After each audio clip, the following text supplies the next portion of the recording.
Sweetface, baby.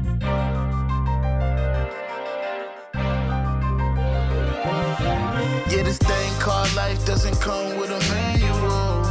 It doesn't come with a way to go. Yeah, instructions not included. Stay tuned, any topics we discuss where you can use it. Yeah, this thing called life doesn't come with a way to go. It doesn't come with a manual. Yeah, you can search, I swear it ain't nothing like Jay-Z, the blueprint. Ooh, now let me make one. Instructions not included, baby. Ladies and gentlemen. Ooh, Virtual Friday.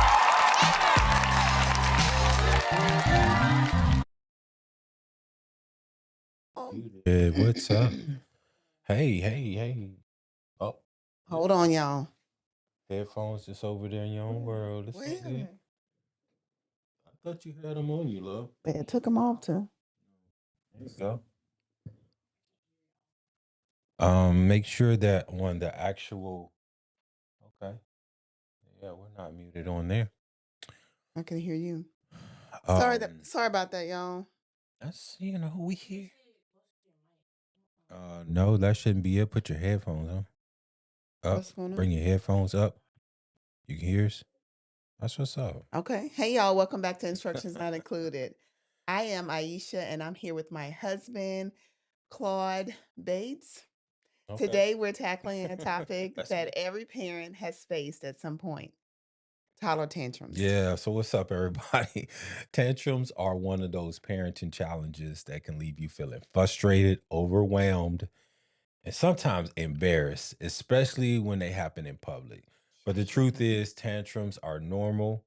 They're a normal part of the toddler's development. So Yeah, keep that in mind. yeah, that's right. They're not fun, but actually a No. sign that your toddler, they're growing and learning how to express themselves. Mhm. So today we're going to talk about how tantrums happen, Why they happen as why well. they happen, share some strategies in managing them, and give some tips on staying calm and so you can make it through it. So let's get into it. Yeah, because those are some tough moments. And babe, let's start with the big question. Why do toddlers throw tantrums? I mean, what's on their little mind? Well, tantrums usually happen because toddlers don't have the words or tools to express their emotions. They're still learning and navigating feelings like frustration, anger, or even hunger, and sometimes just being sleepy. So when they're feeling overwhelmed, it comes out in the form of a meltdown. Exactly. And sometimes it's not even about what they're upset about in the moment. It could be a buildup of little things throughout the day. There's still they for the most part, as toddlers, they're still figuring out how to regulate their own emotions. Another thing is to keep in mind is toddlers crave their independence, right? Mhm. But before they have the skills that they need to develop the independence. Not supporting their independence can lead to tantrums, right? Okay. Yeah. If they feel if they're in their situation where it's very difficult for them to get out their words and explain what they're feeling, because sometimes they can't, they're too young, of course. They will have a meltdown. Yeah, and that's a good point, Bay. So it's important to remember that tantrums, it's not about bad behavior. Right. It's really about that part of the toddler's learning and just growing. Yeah. So don't automatically just think because your baby's throwing a fit that they're bad or they're gonna be a bad baby, Right. right? Right. All right. So let's talk about some strategies, CB.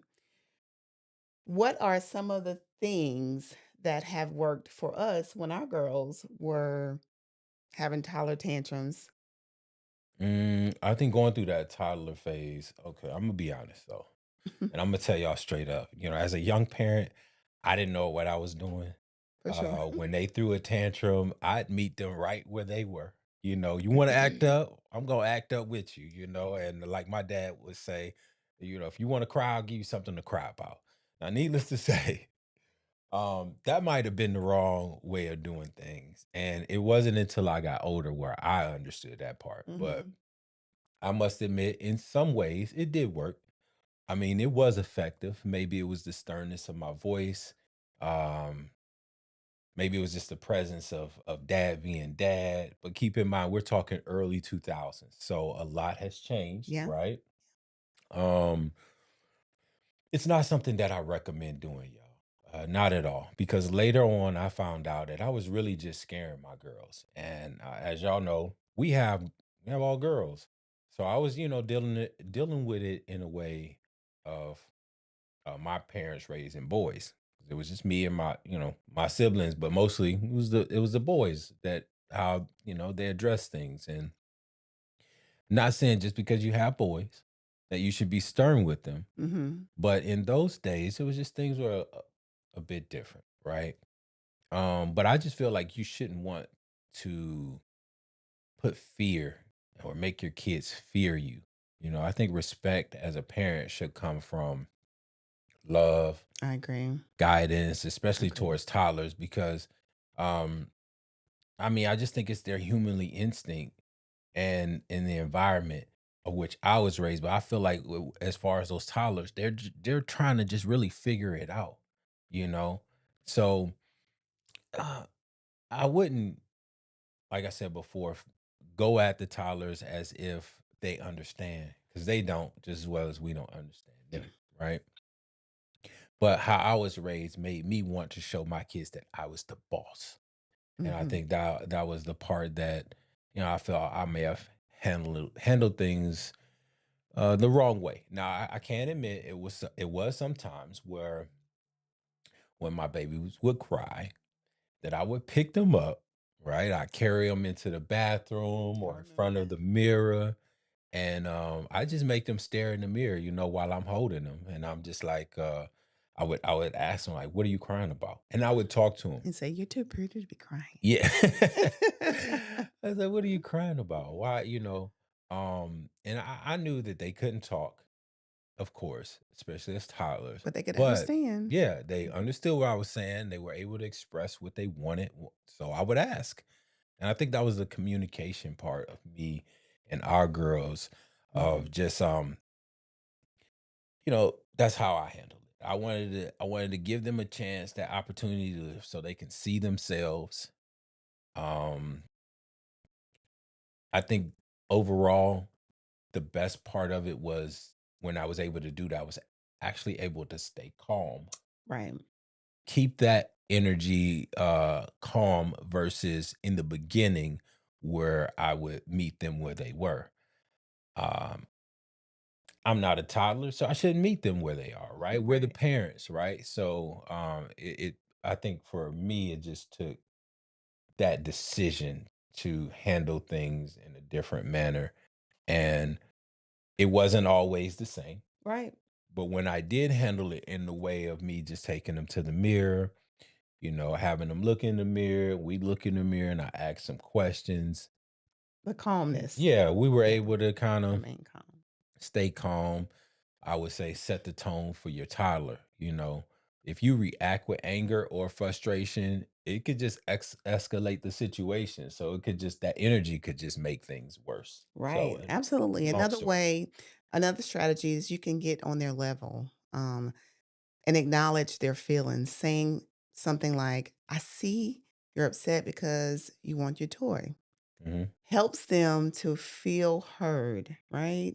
Even if you don't want, you don't want that at the time. Go ahead and get on their level and say, "Hey, I see you, I hear you. You can't really necessarily talk to me in all the words yet, but Mhm. this is the toy. We can't have it right now, or we can have it right." Things like that. So not always giving them what Communication. they want, but Right. really just communication. Communication. Another Right. thing I will say that distractions works wonders too. Yes, it does. If you could redirect their attention to something else, I mean, that just happened the other day with the Right. baby, and In here. the baby was looking at the bears, wanted the bears throwing a fit.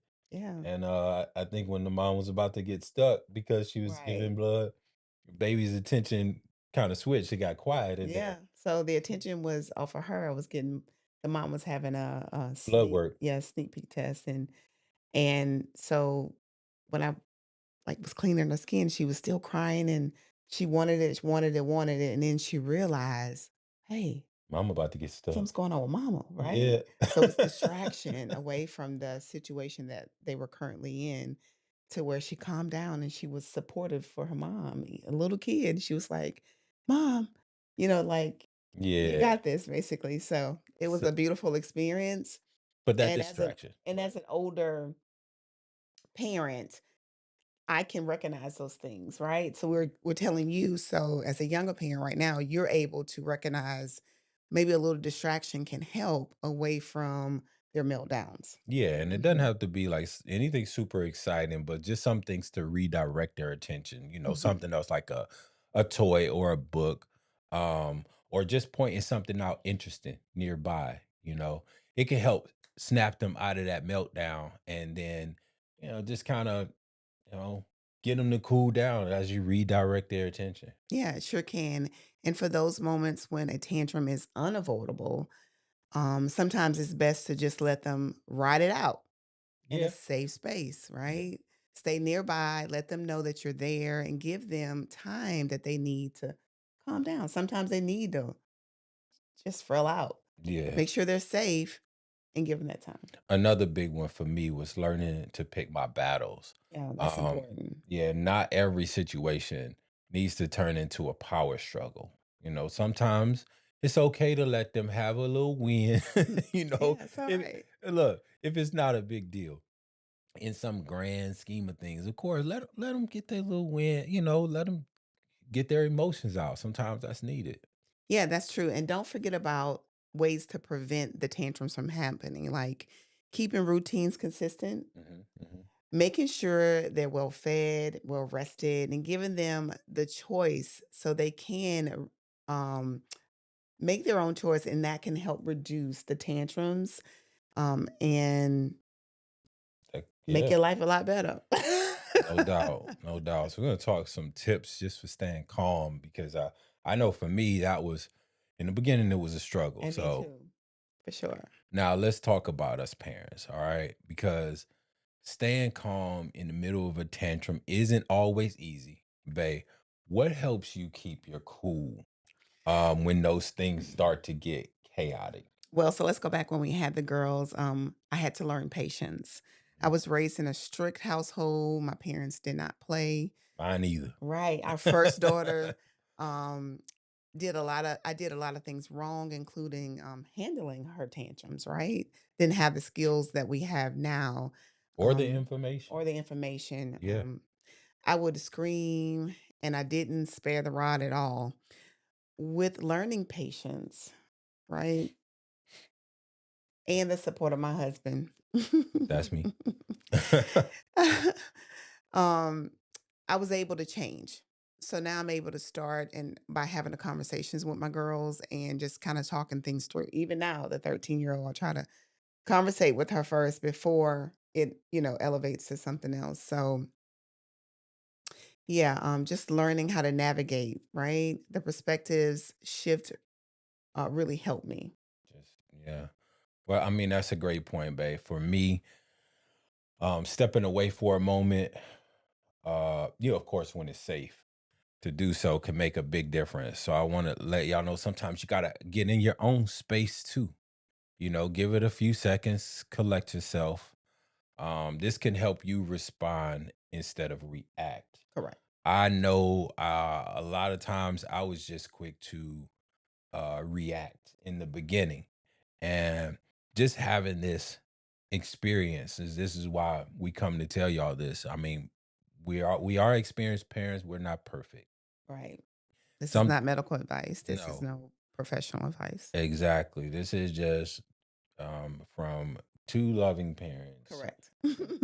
with only three kids, all girls, but this is our perspective and some of the lessons that we've learned. And I think that that's one of my biggest ones was to, as long as they were safe, step away, Mhm. give myself a chance to, collect myself so I can come back and respond Right. versus just reacting. Another thing is have a plan, Okay, right? definitely have a plan Have a in place. plan now that I know okay, planning helps. Have a plan. Okay, if baby does this, we're going to redirect with this. Um, this will make it easier to stay in that moment and help your toddler through things. Just having that plan. And let's not forget about self-care. Once again, if you're running on empty, it's so much harder for you to handle tantrums with patience. So, look, parents, make sure you're taking care of yourself too. That part is very important, okay? Because I mean, yeah, if the baby's hungry and crying, but you hungry, or if you got other things going on, then it's gonna be, and you're not really taking care of yourself as much, it's gonna be kind of hard for you to stay patient because you Self-care. you Yeah. may have your own adult tantrum thing going on. Okay. Exactly, exactly. And don't be afraid to ask for help. That's my favorite thing right there. Whether it's your partner, your friend, or family member, having someone to step in when you need a break really helps. No doubt, no doubt. I must agree. Definitely. Before we wrap up, right, I just want to say to all of the parents out there, tantrums are tough, but there is always an opportunity to teach your child about emotions and self-regulation. It won't always be easy, No, but you're doing an amazing job and keep it up. absolutely. Remember, you're not alone in this, all right? Every parent has been there. It's okay to have some tough days. Just take it one moment at a time. And if you find this episode helpful, we'd love for you to share it with someone who might need it. And don't forget to like this video, subscribe to our channel, and hit the notification bell so you'll never miss an episode. You can check us out on YouTube at Sweetface Scans and at I&I Parenting Podcast. Hey, and remember, I keep scratching my nose for some reason. It's like hey, Stop. hey, that's the what's that show? The Bewitched. Was it Bewitched? It was, Yeah. man. Yeah, I don't know nothing about that way before y'all time, but it's like that's the magic spell to make sure y'all not only subscribe, Hit the but make sure you notification check button. out next week's and hit the notification. Just like ding ding ding, hit the notification. But make sure you join us next week for another episode of Instructions Not Included. We'll be talking about managing kids, stress and anxiety, and the practical coping strategies. Look, you don't want to miss this one. I may be having one of my daughters here for this one, so we can Yay. talk about some of the stress and anxieties that um maybe she was going through too as well during her stages, and to see some proof of our parenting, to see if I mean I can't, like I Right. said, we didn't always do it right, but We did it. I don't want you to just hear from us. We did it I though. want you to hear from them as well. Yeah. Yeah. Thanks for tuning in to Instructions Not Included. Until next time, take care of yourself. And remember, you're not alone in this parenting journey. Nope. We'll see you next week. And as always, keep doing your best. That's all your little ones need. Bye for now. Bye. And I. Sweetface, baby.